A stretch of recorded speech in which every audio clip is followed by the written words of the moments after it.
Hey everyone, and welcome. So today we're going to dig into something that trips up a ton of crypto investors. We're talking about the valuation trap. You know, that confusing moment when a token's price is dropping, but its market cap is somehow going up? We'll break that down, and then we'll look at why Bitcoin, why it gets to play by a completely different set of rules.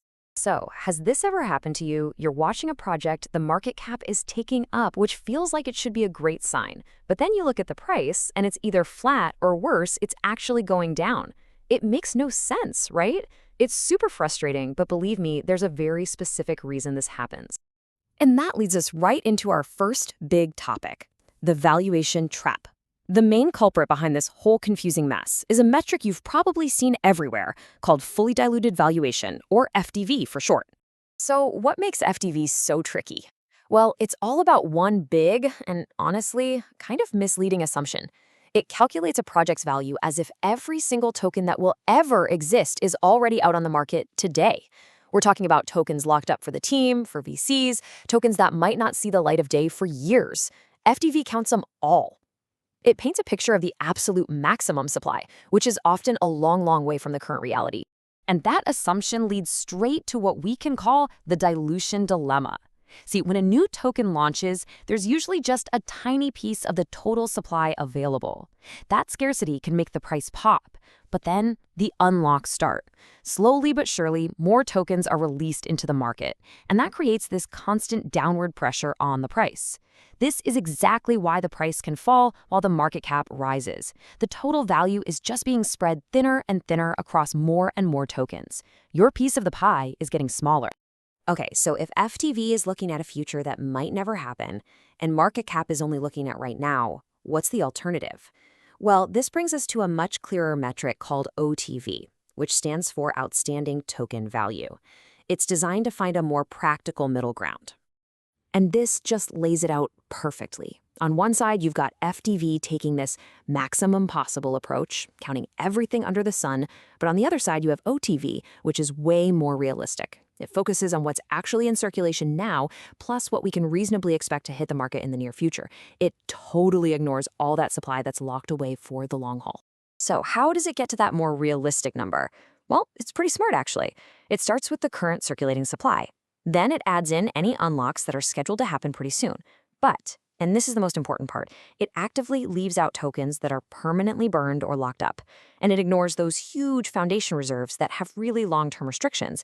What you're left with is a much more balanced valuation that gives you a better sense of the real dilution risk. Now, understanding these metrics is super important, especially for all these newer projects. But it kind of makes you wonder, how does all this compare to the original crypto asset, the one with a simple, predictable, and totally transparent supply schedule? Let's zoom out and see why Bitcoin's model makes it a pretty unique exception to this whole trap. And wow, this chart, it really speaks for itself, doesn't it? If you look at the compound annual growth rate over the last decade, Bitcoin has just blown traditional assets out of the water. I mean, it's not even close.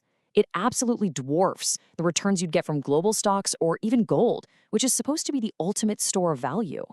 And that incredible long-term performance isn't an accident. It's directly tied to its valuation model. Think about it. With Bitcoin, there was no pre-mine, there are no team tokens, no VC unlocks waiting in the wings to dump on the market. The supply schedule is fixed. It's predictable. Everyone knows the rules. And that transparency is precisely why serious investors can look at it as an asymmetric bet, an investment where the potential upside is so much greater than the potential downside, setting it apart from all that dilution risk you see everywhere else. So, after all that, what's the big takeaway for you? How can you actually use this information to invest a little bit smarter? Let's wrap it all up. Okay, here's a quick cheat sheet for you. Market cap. That gives you a snapshot of the value right now, but it completely hides the supply pressure that's coming. FDV shows you the absolute maximum what-if scenario, but it often makes the dilution risk look way worse than it actually is. And OTV, that tries to find that sweet spot in the middle, giving you a more realistic view of the near term. Look, none of them are perfect, but when you use them together, you get a much clearer picture.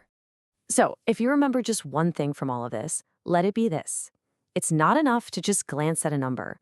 You have to understand the story behind it.